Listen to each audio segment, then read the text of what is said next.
Assalamualaikum warahmatullahi wabarakatuh. Alhamdulillahi rabbil alamin, wassalatu wassalamu ala asyrafil anbiya'i wal mursalin wa ala alihi wa ashabi ajma'in, amma ba'du.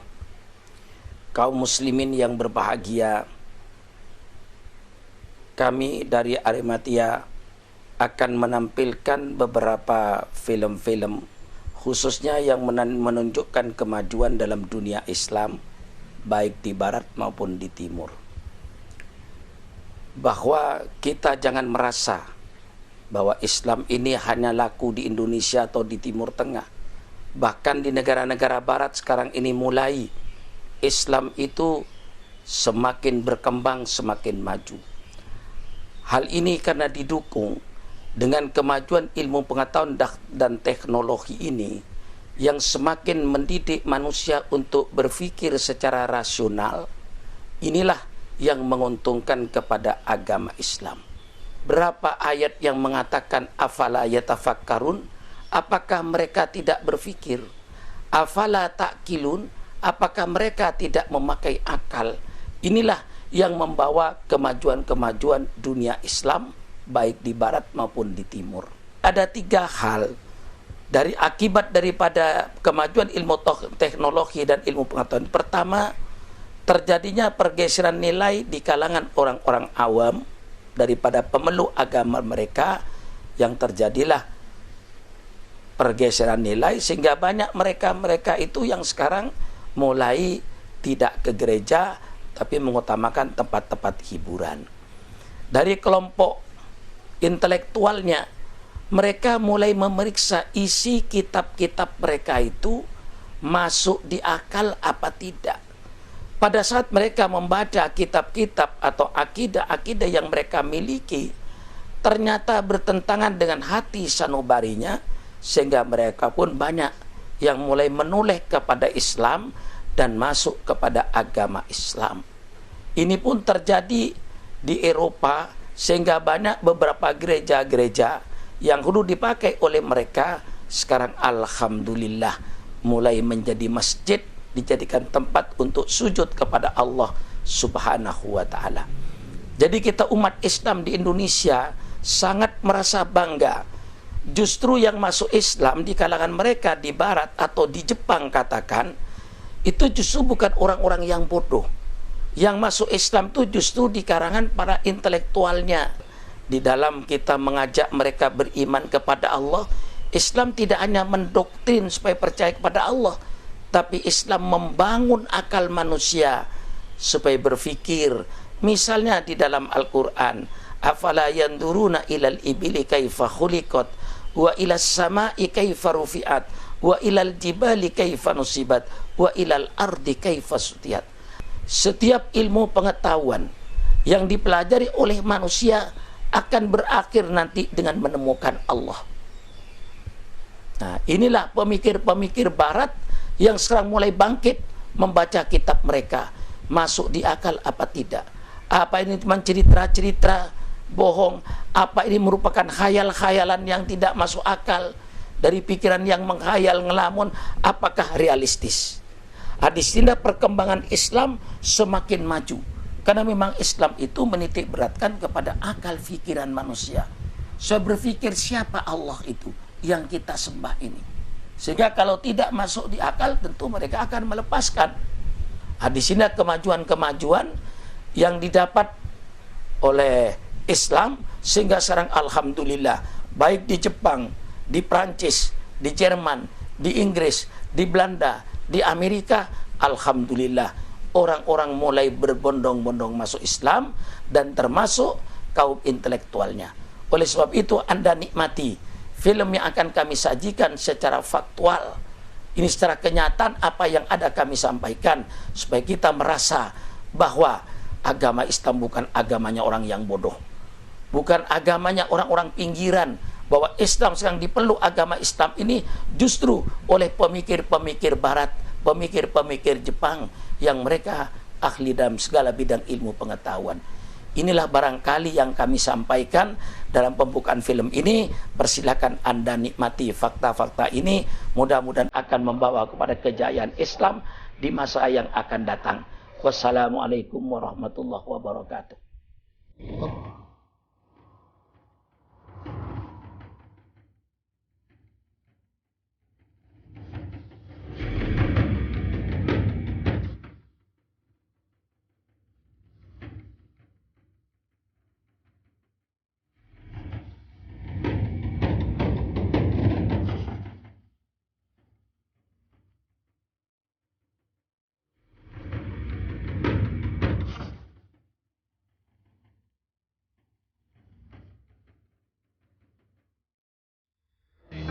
Now if we don't change society, then we're part of the cause. On the day of judgment, we're gonna stand in front of Allah. There'll be no excuses for being useless. Without Islam in our lives are fruitless. Leaving behind all things, taking nothing but our deeds. On the last day, it'll be too late to repent. We will be accountable for every minute and sin that we spend. Islamically intact, my brother's got my back. Shaitan can attack, cause we're always in a pack.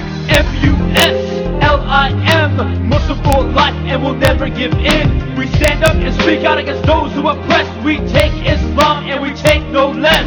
MUSLIM, Muslim for life and we'll never give in. We stand up and speak out against those who oppress. We take Islam and we take no less. Prophet showed us how to be a statesman, a father, a leader, a mirror of jihad, a husband, a judge. Eropa. Bila mendengar namanya, terbayang oleh kita kemajuan sebuah kelompok bangsa yang mempunyai banyak andil dalam menginspirasi hampir seluruh manusia di dunia. Betapa tidak, mulai soal mode, teknologi, kesenian, kekayaan budaya, hingga kehidupan beragama sering dijadikan kiblat oleh sebagian besar peradaban. Sejarah menunjukkan, perkembangan agama di Eropa menjadi sangat maju. Sangat boleh jadi karena pola penyampaiannya yang begitu mengundang simpati, rapi, dan teratur. Hal ini terbukti pada saat kita melihat jumlah mayoritas penduduk dunia dewasa ini yang mengimani Kristen sebagai jalan hidupnya. Bangsa Barat sangat mengenal ungkapan people change, atau manusia berubah. Dan hal ini mulai terjadi di Eropa. Assalamualaikum warahmatullahi wabarakatuh. Dear brothers and sisters in Indonesia, I would very much like to visit your country once. I was never in Indonesia, although I'm a member of an Indonesian association in Holland. My name is Abdul Rahman. I'm 43 years old. I was born Christian, Roman Catholic, and I remember very well in the year 1986 I had a good friend, a Moroccan man. He's still my best friend, and he explained me about Islam. And very quickly I understood that Islam was also my religion. First, my name is Yunus, also the people call me Yunus. I became Muslim something like 10 years ago. Assalamualaikum. My name is Siti Inayati. I come from Belanda. 4 years ago I was Christian. Now I'm Muslimah. Propaganda misionaris Barat yang selama ini menguasai sebagian besar pikiran penduduk dunia, di negeri mereka sendiri malah semakin dijauhi dan ditinggalkan, tidak hanya oleh pemeluknya, tapi bahkan juga oleh para tokohnya. Kenyataan bahwa agama mereka di sana, ketika para pemeluknya telah mapan, berpikir cerdas dan kritis, cenderung untuk meninggalkan agamanya dan pindah ke Islam. Bis zu einem bestimmten Termin auf seine Bahn dahin zieht. Und dass Allah alles weiß, was ihr tut. Dieses, weil Allah die Wahrheit ist, sodass alles, was sie neben ihm anrufen, falsch ist. Er sendet den Regen herab und er weiß, was in den Mutterschößen ist. Niemand sonst weiß, was ihm morgen widerfahren wird. Und niemand sonst weiß, in welchem Lande er sterben wird. Sie, Allah ist Wissen und über alles unterrichtet. Sadaqallahu lazim. Allah sagt die Wahrheit und die ist die Wahrheit. Assalamu alaikum wa rahmatullah. Mein Name ist Musa. Ich bin Italiener, bin seit 3 Jahren Muslim, Alhamdulillah. Wohne jetzt in Offenbach, also Frankfurt arbeite ich, bin 23 Jahre alt. bin verheiratet, Alhamdulillah. Komme ursprünglich aus Bochum, Ruhrgebiet, da oben. Ja, mein Bruder ist vor 1,5 Wochen, Alhamdulillah, auch Muslim geworden. Alhamdulillah. Und ja, inshallah. Solange, so weit mein Leben, Alhamdulillah, läuft so. So, Assalamu alaikum warahmatullahi wabarakatuh. My name is Ibrahim Muhammad Hassan. I'm from Somalia. I'm living here since 1989. And I'm living in Frankfurt since last year.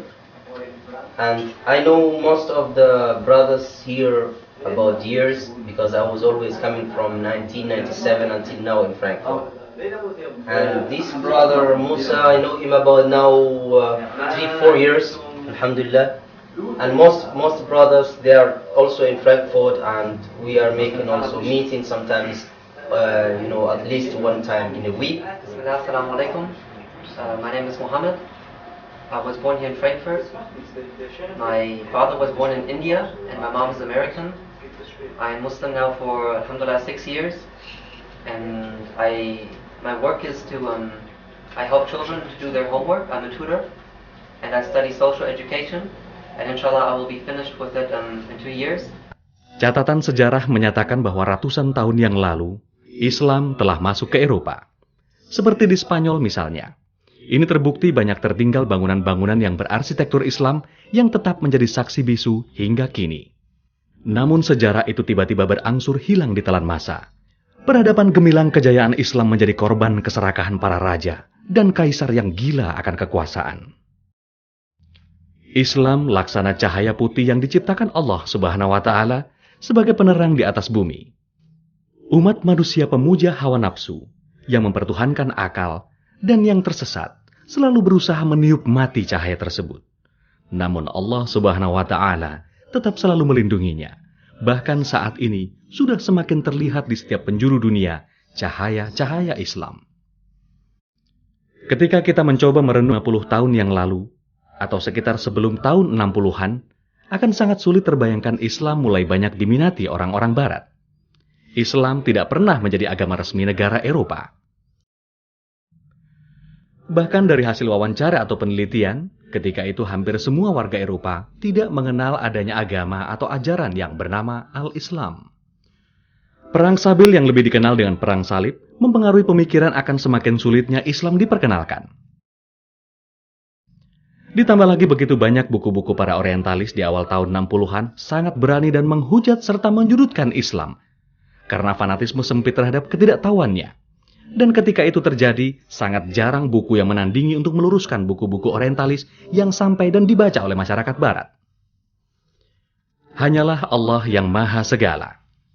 Dengan izin dan ridha Allah Subhanahu wa Ta'ala, saat ini Islam merupakan agama yang paling pesat perkembangannya di negara Barat, khususnya Eropa.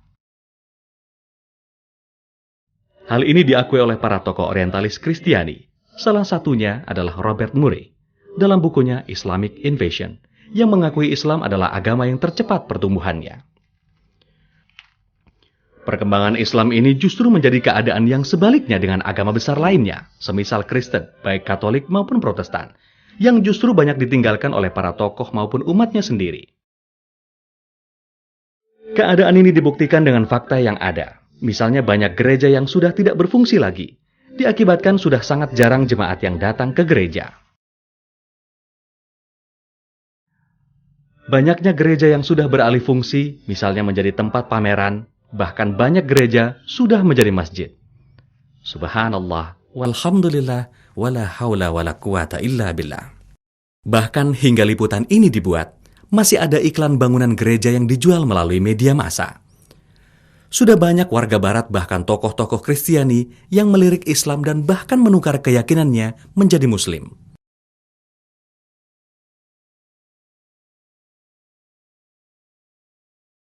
My name is Gert van den Berg. I was born here in the Netherlands. I'm 43 years old.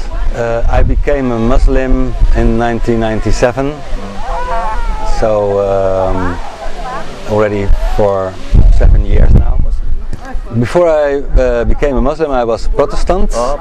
But then I was also I was kind of searching. So I also was for a few time with Buddhism. I was very interested in Buddhism.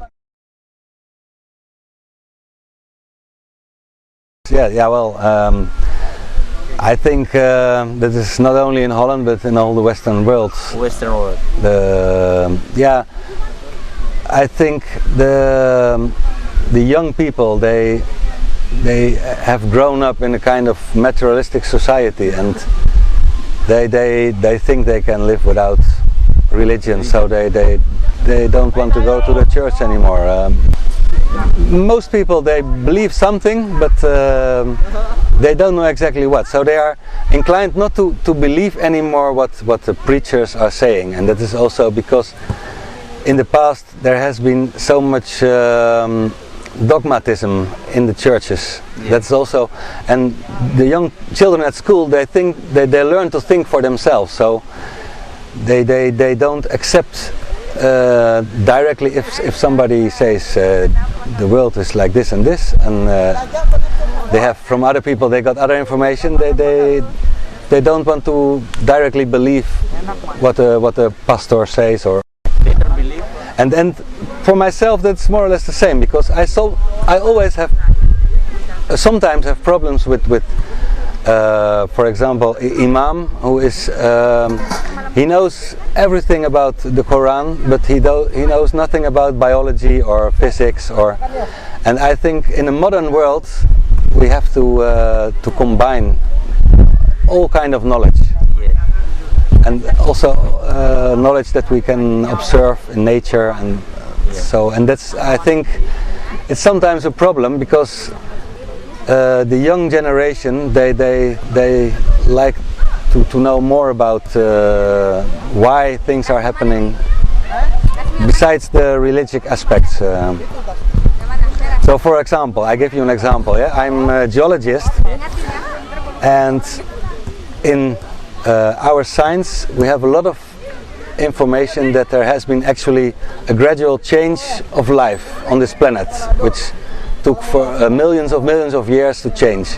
And sometimes the Imam says that's impossible, it was just created in one day and that's it. And I cannot believe that, because from science I know a lot of information says it has been otherwise. That's why Islam was for me a religion in the beginning, which taught us to learn and to read. So that's very different from, for example, the conservative churches. For example, the Catholic Church said for hundreds of years that the sun was turning around the earth, and they put Galileo in the ban. They have rectified that 10 years ago, but that's a good example of the hierarchic system in the church. And in Islam you can, if you feel you want to say something, you can forward, and you can also tell your own story in the mosque. That's sometimes we invite people from outside, and it's not only a religious place, the mosque, but it's also a social gathering place, and where you can discuss problems in society and politics and things like that. So that's different than with the churches. I think in Holland have always been a lot of immigration from abroad, and we have also always tolerated other people from other cultures, other beliefs, and it takes time for example, now in Holland there are many problems with certain groups, but I think within time that problems will solve themselves, and well, we have to be realize that we are living in a Christian or non-believing country, so we have to adapt ourselves sometimes, but I think Bismillahirrahmanirrahim. A'udzu billahi minasy syaithanir rajim. Bismillahirrahmanirrahim. Alhamdulillahi rabbil alamin. Ar-Rahmanir Rahim. Maliki yaumiddin. Iyyaka na'budu wa iyyaka nasta'in. Ihdinas siratal mustaqim. Siratal ladzina an'amta 'alaihim khairil maghdubi 'alaihim waladdallin. Amin. Di saat tidak ada satu masjid pun berada di sana, diawali oleh imigran dari Maroko dan Turki, Islam mulai diperkenalkan. Ketika itu agama resmi di belahan Eropa, yakni Kristen, Katolik, dan Protestan, sedang jaya-jayanya. Ini tergambar bertebarannya bangunan-bangunan gereja yang sangat megah dan besar di hampir setiap sudut kota. Bangunan-bangunan tersebut, walaupun banyak yang bukan lagi berfungsi sebagai gereja, masih kokoh berdiri di setiap sudut kota. Kebesaran dan kemajuan agama Kristen di negara-negara Eropa juga ditandai dengan banyaknya gereja lembaga misionari mengirim para pendeta misionarisnya. Mereka mengirim pendeta misionarisnya ke negara-negara yang pada umumnya negara jajahannya atau bekas jajahannya, sehingga Eropa menjadi sumber kemajuan Kristen di banyak bangsa di dunia. Maha suci Allah dengan segala kuasanya.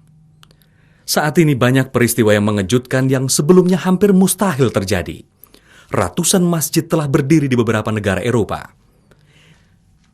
Di negara bunga tulip Belanda misalnya, meski luas wilayah hukumnya hanya seluas Jawa Barat, saat ini sudah berdiri lebih dari 400 masjid. Banyak gereja berubah menjadi masjid, misalnya di negara yang juga lekat dengan simbol kincir angin Belanda ini, sejauh lebih dari 40 bangunan gereja sudah beralih fungsi menjadi masjid.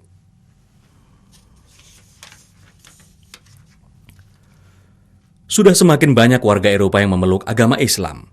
Bahkan tidak sedikit tokoh-tokoh pentingnya telah mendapatkan hidayah dan taufik Allah Subhanahu wa Ta'ala memilih menjadi Muslim. Di setiap masjid, baik di Jerman, Belanda, Prancis, dan lain-lain di Eropa, rata-rata setiap 2 bulan sekali selalu ada warga asli bangsa Eropa yang bersyahadat menjadi Muslim dan Muslimah. Bahkan ketika peristiwa monumental tragedi peledakan gedung World Trade Center 11 September 2001 di New York, Amerika Serikat, yang sangat menyudutkan dan menekan umat Islam, ternyata tidak mengurangi perkembangan Islam di berbagai belahan dunia. Ini terbukti hingga saat tayangan ini dibuat setelah peristiwa peledakan WTC tersebut, tetap selalu ada orang Eropa asli yang bersyahadat di berbagai masjid, dengan rata-rata 1 orang per 2 bulan di setiap masjidnya. Ironisnya, mereka orang-orang Eropa yang belum lama memeluk Islam justru terasa lebih Islami dibanding umat Islam di negara-negara yang memang sudah menjadi mayoritas Muslim. Generasi muda masyarakat Muslim Eropa sangat haus akan pertemuan sesama Muslim, sambil diadakan diskusi-diskusi tentang khazanah ilmu Islam, kajian kitab Al-Quran, dan kegiatan lainnya. Sehingga saat ini tidaklah mengherankan bila di jalan-jalan dan di tempat-tempat umum, di tengah-tengah masyarakat yang belum banyak mengenal Islam, hampir selalu ada muslimah yang berjilbab. Perkembangan tersebut tidak lepas dari semakin banyaknya pusat-pusat kegiatan Islam selain masjid yang telah berdiri di sana.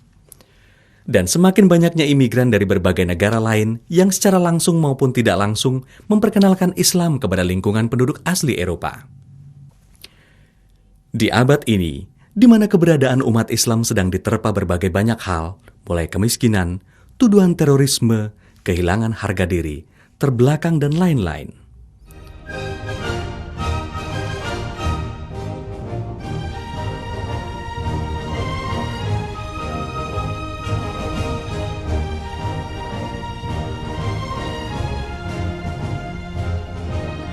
Di abad terpuruknya Islam, justru ini yang terjadi.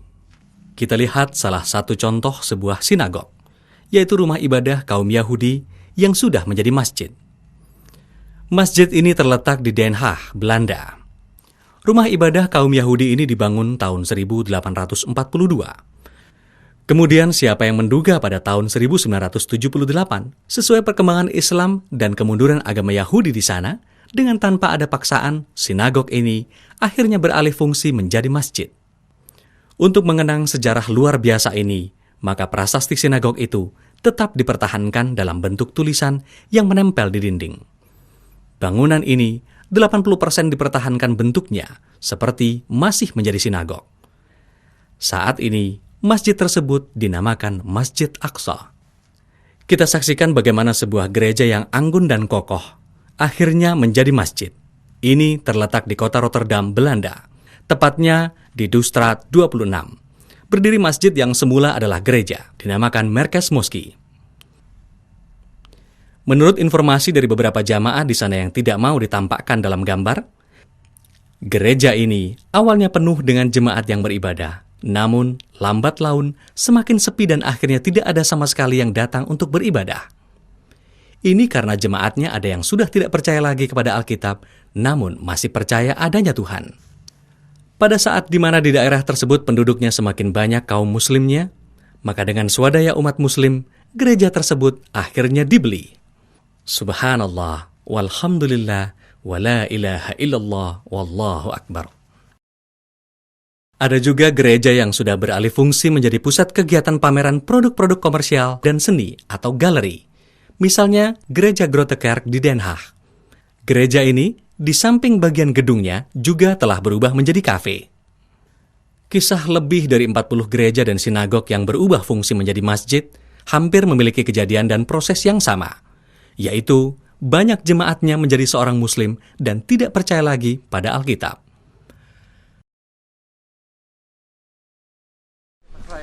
Yeah, they don't like go to the church again. Maybe they will live without a God. I don't know. But because I have learning via the Christian way. God have Father, Son, Holy Ghost, 3 in 1. But that's not really good. Ask about the 3 in 1 to my pastor, Domine, but he cannot give me answer about that. He cannot tell me why that is 3 in 1. 3 months ago, somebody like pastor come to our house, will visiting us, and he will introduce with my husband, and we do discussion with my pastor, and then my husband and I ask him, how is it possible 3 in 1 or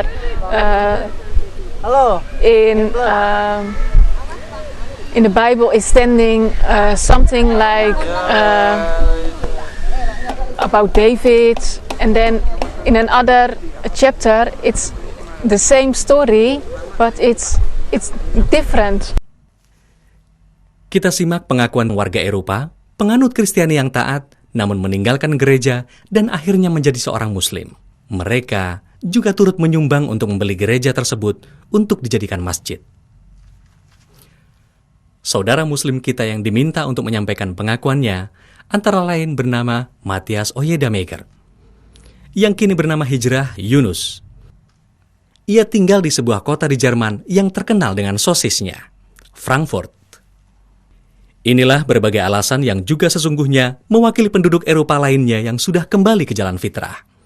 Semoga mereka akan menjadi cahaya kebenaran Islam yang semakin besar bagi lingkungannya. Amin. Allahumma amin. First, my name is Yunus. The people call me Yunus. My name in the passport is still my German name. They call me Matthias. But I change it not in the passport because in Germany the Muslims are still not so popular, because in the things what happened in the past, everybody knows what's happened in television about the Islamists in the last in this century, not so good. And I became Muslim something like 10 years ago. I was 13 years old, but it was I was young, it's not become, I was not thinking so much about this. I just was like a youngster, just going outside, having fun, things like this. But I start to think about that can't be all about this life, just having fun and do my things. I have not, I have no problems. Young people have no problems here. Just they go to school and do their things. We have no problem about poorness and things like this. I had no problems like this.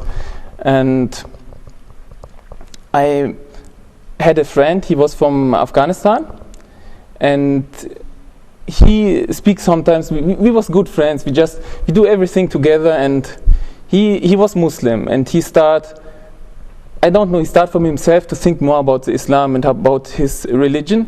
And he also was not a real Muslim, just Muslim by name. He was interested in his own religion. And his parents also was just a traditional Muslim. But he started to read the Quran in German, in the German language, and he started to read books about Islam. And then he started to think about his life, and he's my friend. Then he started to speak about the things with me, and because he's my friend, I don't think bad about him. I start to listen and think also about the things. And then I say, okay, come on, I want to buy a Quran and read this. And then I take the Quran in German and I start to read. And in the Quran, I find things like God say, look how we make the sky, how we build the sky. Look how we make the country. What was interesting for me in the Islamic religion, that it's not just a belief I believe I go tomorrow shopping, but I don't know really if I do this or not. What I think what's interesting, Islamic belief is something what is strong, you with knowledge and with belief, not only believing. There's also I know there's God, not just I believe there's God. That's a difference. I don't change my life, this friend just tell me about the 5 basics of Islam. I was reading a small book, really a small book, with just basic things inside. And I was thinking, okay, I was young, I was thinking, oh, that sounds good. And what was really at the point why I became Muslim at this time, because there's La ilaha illallah, they say there's only one God. And this was for me in this time logical, that there are not 2 or 3, they're just only one. And because of this I say, okay, that sounds good. And then I make the Shahada, and I became Muslim, but I not start practicing Islam. I think it take 5 years till I start to practice the Islam. I think it was 17 I start to pray. I was, I think, 14, then 2 years, 3 years, I was just learning the prayer, learning the small surahs from Quran, like Qul Huwallahu Ahad, this small. And then I start to pray. The problem in my young time, I really start with a young age to take drugs. When I was 13, I start to smoke marijuana and things like this. And because as young people, you don't know what you do. You have no religion, you have nothing what you say that's wrong, that's right. The state just say you don't steal, don't do, but with your mind you can think what you want, and then you're just outside parties, people drinking, fun. What you do, you go with them. But I was feeling it's not give me something, I'm just with the people, I drank, and I don't feel something. I feel empty inside, because I believe that the soul, the Islam is the nature, and the soul feel that something not all right when you're not living the Islamic religion. And when I start to read the Quran, it was impressed me, because the wonder, every prophet come with the wonder, and the wonder who Muhammad came was the Quran, and this Quran still exists. And I was also reading the Bible, and with the Bible I had a problem because there's no original Bible. and how I can believe in something what is not original, and there's no Bible in the original language what Jesus spoke, and there are even 250,000 different writing of the Bible. Like I had a very good Bible, it's a Scofield Bible, and there was a cross on one point. There was, like the first 22, then come the first 24. I was thinking, where's the first 23? And there was a cross, and I look on this cross, and downstairs there stand some people from the Vatican or some group of popes. They were thinking about this first is not correct, things like this, and they put it out. And then I was thinking, how can be this the word from God when humans make their sentence out? And then I was, no, that can't be from God. And I was also reading in the there's the books from Marcus, Matthäus, and everybody from them speak about Jesus' life and what Jesus did. And there are some points inside the Bible where, there's a part in the Bible where there's a man with demon inside, and he make these demonic things outside. I don't remember who said something, who said this or this, but I remember that there was inside one of this, I don't know, it was Marcus or something like this, said, after this, Jesus go in the desert. The other said, Jesus stay 3 days and then go in the desert. And others say something else. I was thinking, what is this? When I compare them. Which is true. Yeah, which is true, what I believe inside. But I still believe as a Muslim that the Bible is the book from God. It's from the same book where the Quran comes from. But the problem what I had with the Bible is that the Bible came 100 years after Jesus. 100 years the Jewish people, or the people who believe in Jesus, they say from word, I say to him the story from the Bible, and he said to him, and he said to him. But I know a play from the kindergarten.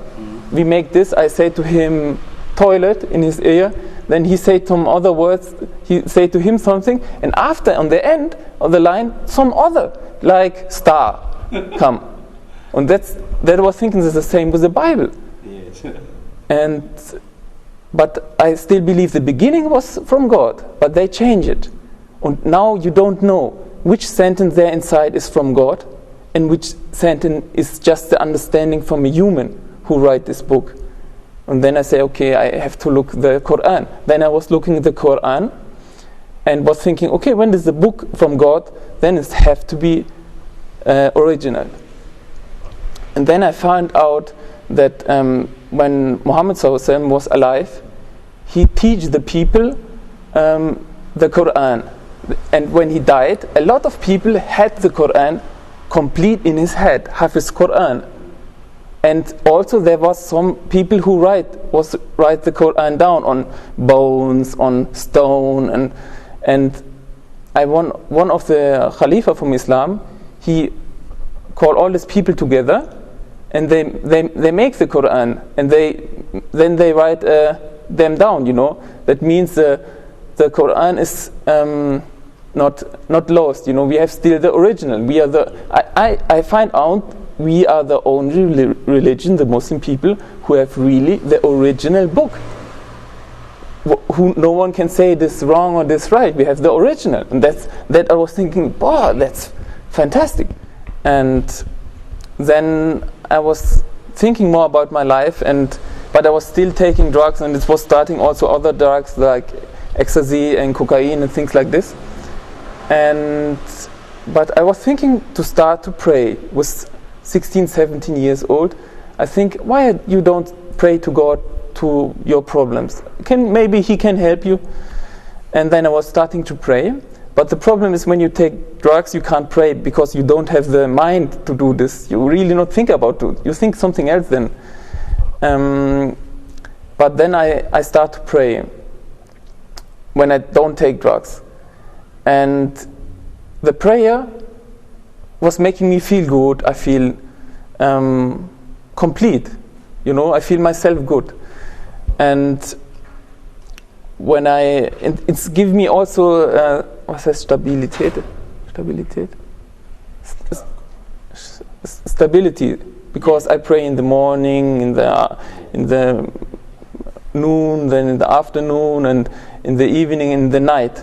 It's make me remembering on God 5 times at the day. But when I start this, I get problem with the Muslim people, with the young Muslim people. The problem now, I think, what we have in Islam, that we have now so many people who call them Muslim, but a lot of people don't know about their own religion. And I'm sure that there are a lot of people in Indonesia, they born as a Muslim, but they was never interested in their own religion.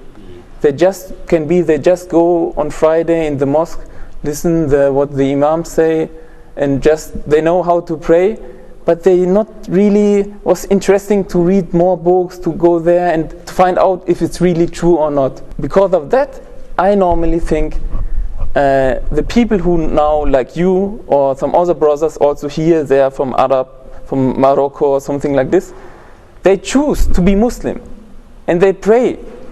In this time, people who pray and living their religion, even if they're German, from France, from Egypt or from other countries, in this time when they live their religion, for me, they're also new Muslim because they choose to be Muslim.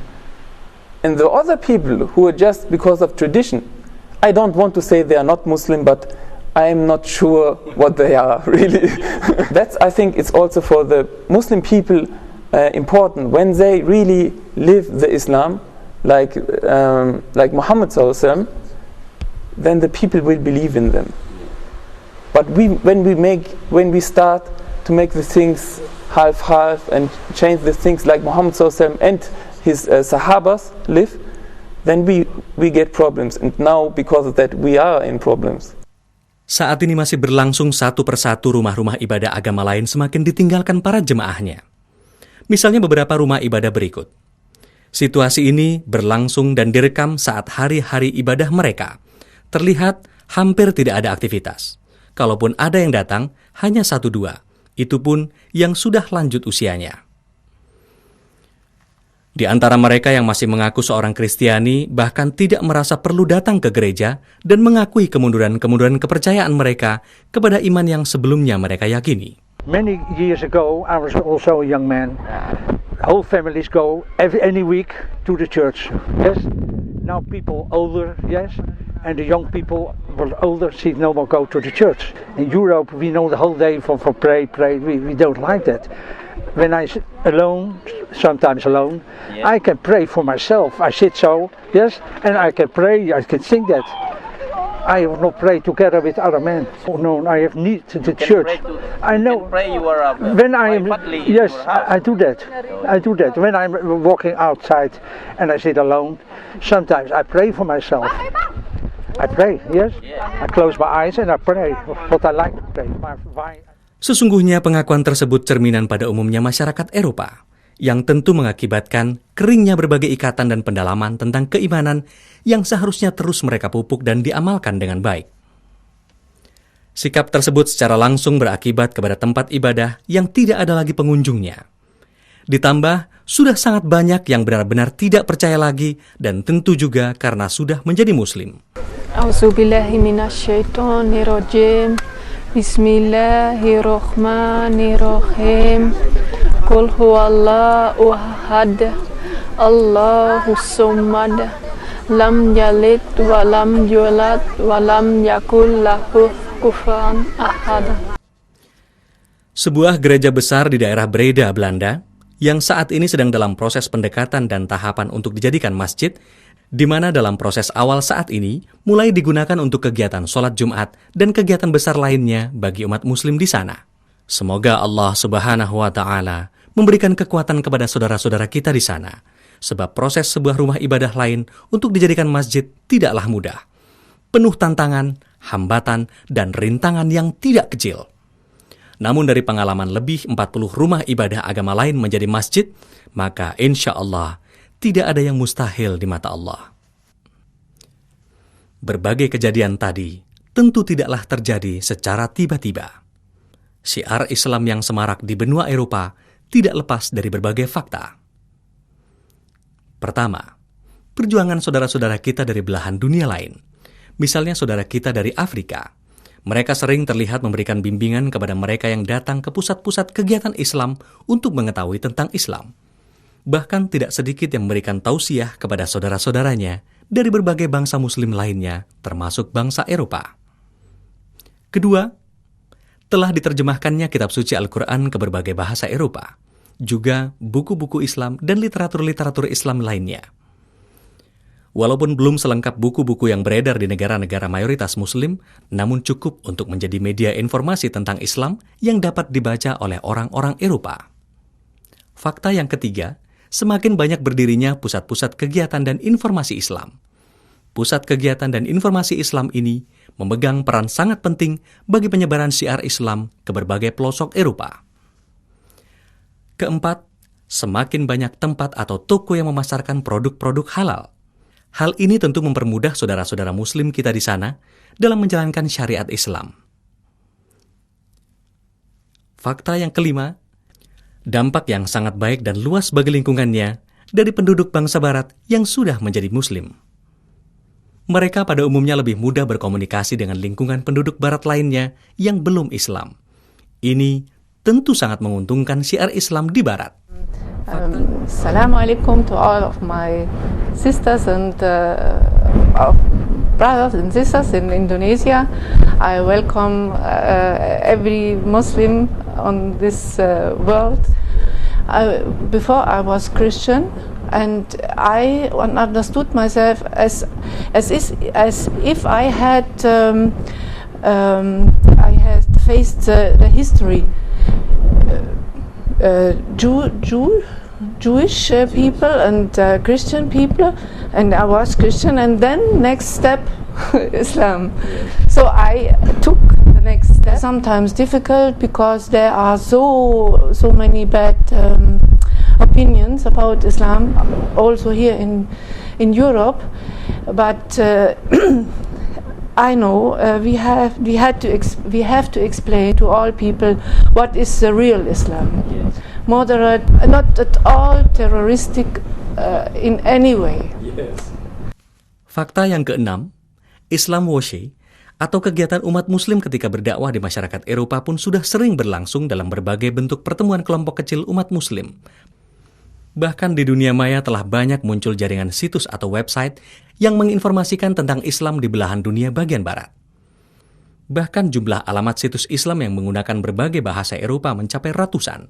Di antaranya adalah www.islam.de, www.islam.ch, www.mjdminonline.de, www.centerislamic.pe.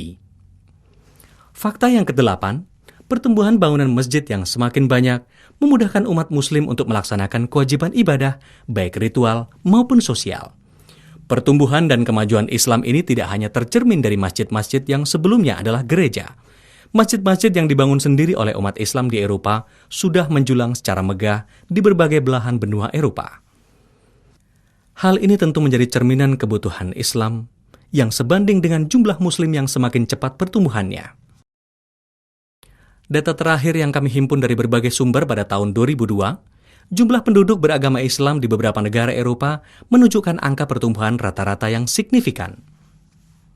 Di Jerman misalnya, tahun 1991 penduduk Muslim berjumlah 960.000. Pada tahun 1997 menjadi 2.502.000. Dan pada tahun 2002 menjadi 3.150.000. Di Jerman, rata-rata pertumbuhan Muslim per tahunnya adalah mencapai angka 17,5%. Di Inggris, pada tahun 1991 berjumlah 750.000 umat Muslim. 6 tahun kemudian menjadi 1,5 juta, 2 kali lipat dari sebelumnya. Dan signifikansi ini terlihat pada angka tahun 2002, yakni 3.100.000 Muslim. Rata-rata pertumbuhan Muslim per tahunnya adalah mencapai angka 18,4%. Di Belgia, dari 300.000 pada tahun 91 menjadi 500.000 pada tahun 97 dan menjadi 1.440.000 pada tahun 2002. Di Belgia, pertumbuhan muslim per tahunnya menjadi 20,6%. Di Perancis, lebih signifikan lagi. 1.050.000 pada tahun 91, 6 tahun kemudian menjadi 3 juta, dan tahun 2002 menjadi 4.460.000. Rata-rata pertumbuhan muslim per tahunnya adalah mencapai 19,7%. Di Belanda yang awalnya tahun 91 dari data yang kami peroleh berjumlah 660.000 muslim. Tahun 97 menjadi 1.400.000 umat muslim. Dan pada tahun 2002 menjadi 2.643.000 muslim. Belanda rata-rata pertumbuhan muslim per tahunnya 18,2%. Penduduk muslim di Spanyol pada tahun 1991 berjumlah 300.000. Kemudian di tahun 1997 berjumlah menjadi 450.000. Dan tahun 2002 angkanya berubah menjadi 1.400.000. Spanyol mencapai angka rata-rata pertumbuhan per tahun tertinggi, 20,9%. Sedangkan di negara Yugo dan Slavia, gabungan negara ini sejak tahun 91 hingga tahun 2002 terpantau 3 juta, 5 juta, bahkan tahun 2002 adalah menjadi 7 juta umat muslim. Dan Yugo serta Slavia, rata-rata pertumbuhan per tahunnya hingga tahun 2002, 13,9%. Sedangkan di Bulgaria, yang tahun 91-nya berjumlah 800.000 umat muslim, tahun 97 menjadi 1,5 juta penduduk muslim, dan tahun 2002 menjadi 2.200.000 penduduk muslim. Rata-rata pertumbuhan per tahunnya mencapai 15,19%. Pertumbuhan yang cepat tersebut akan semakin meyakinkan ketika kita banyak menjumpai anak-anak muda Eropa yang sudah menjadi muslim. Gambaran yang telah Anda saksikan sejak awal tayangan ini hanyalah sebagian kecil yang mampu direkam oleh tim Arimatea dalam waktu yang cukup singkat. Masih begitu banyak komunitas, rumah ibadah, organisasi, serta gedung layak dijadikan sebagai tinta sejarah di Eropa. As of course, Bismillahirrahmanirrahim. Qul huwa Allahu ahad, Allahu as-samad, lam yalid wa lam yulad wa lam yakun lahu kufuwan ahad. A'udzu billahi minasyaitonir rajim. Bismillahirrahmanirrahim. Iqra bismi rabbikal ladzi khalaq, khalaqal insana min 'alaq, iqra wa rabbukal akram, alladzi 'allama bil qalam, 'allamal insana ma lam ya'lam, kalla innal insana la yatgha, ara'ahu istaghna, inna ila rabbika ruj'a, ara'aita alladzi yanha 'abdan idza sala, ara'aita in kana 'alal huda aw amara bitaqwa, ara'aita in kazzaba wa tawalla, alam ya'lam bi anna Allah yara, kalla la illam yantahi lanasfa'an bin nasiya, nasiyatin kazibatin khatiya, falyad'u nadiya sanad'u zabaniya, kalla la tuti'hu wasjud waqtarib. Sadaqallahul azim. Saudaraku, baru ini yang bisa dilakukan oleh sebagian dai yang berdakwah di sana. Mari kita bayangkan, bila seorang dai seperti beliau saja mampu menembus ke dalam komunitas berkulit putih dengan segala kekurangan dan keterbatasannya, belum lagi berhadapan dengan berbagai halangan dan bermacam rintangan. Lagi-lagi, Allah bekerja dalam setiap keridhoannya tanpa kita sadari. Ketika jumlah muslim semakin besar di berbagai belahan dunia, insya Allah akan banyak yang membela dan membantu saudara-saudara kita yang kurang beruntung di berbagai belahan dunia lainnya. Mari kita dakwahkan Islam kepada mereka-mereka yang belum paham dan mengerti tentang Islam, bersama-sama dengan Arimatea. Allahu Akbar, Allahu Akbar, Allahu Akbar. If there was a war, which side would you be on? The army of Allah or the army of Shaitan? They can't stop Islam, they drop bomb after bomb, watching our people bleed, trying to scare us out of this deen. When the smoke clears, we'll still be on the scenes. We Muslims will never give up. Ameen, ameen. If you follow Islam, they can't stop it. Wallahi, victory is promised. They can't stop Islam. They try to break us up, but they can't break this bond. They can't stop Islam. They try to take us down, but our deed is too strong. They can't stop Islam. Victory is promised from Allah. we'll keep coming back, singing this song. Trying to fool the people, what Islam is really about, leaving their own people confused and in doubt. Twisting the corrupted media so they control the public opinion, while the Western groups put their troops on what was once They the pass Muslim laws to put dominion. Muslims behind bars without evidence. Without what? Without cause. They stand united to make sure Muslims are divided. We are Muslims, we won't hide it or deny it. They can't stop Islam. They try to break us up, but they can't break this bond. They can't stop Islam. They try to take us down, but our deed is too strong. They can't stop Islam. Victory is promised from Allah. They can't stop Islam. We'll keep coming back, singing this song. When we hear the falsehood, we fight it with the truth. Islam did not spread by democracy, it's spread by the youth. Those who can't accept the truth, yeah, they hate it. They can't stop Islam, cause Islam is contagious. Those sisters who are strong will never take off their hijab, cause they don't wear it for the people, they wear it for Allah. We won't die for these kafirs, won't fight for the cause. All their freedoms are false, we fight and die only for Allah. They can't stop Islam. They try to break us up, but they can't break this bond. They can't stop Islam. They try to take us down, but our deed is too strong. They can't stop Islam. Victory is promised from Allah. They can't stop Islam. We'll keep coming back, singing this song. A billion Muslims are a billion weak when we sell Islam cheap and carried incomplete. Can't stand the sight of watching my brothers bleed. This is what happens when we let the kafirs lead. Bloodshed of an innocent Muslim means more to Allah than the Kaaba. Inshallah, if you follow the straight path, they can't stop us. Let us rise up for the revival of Islam, like we rise up for Fajr at dawn. We're gonna keep dropping bombs, we're gonna keep on the attack until we Muslims unite and bring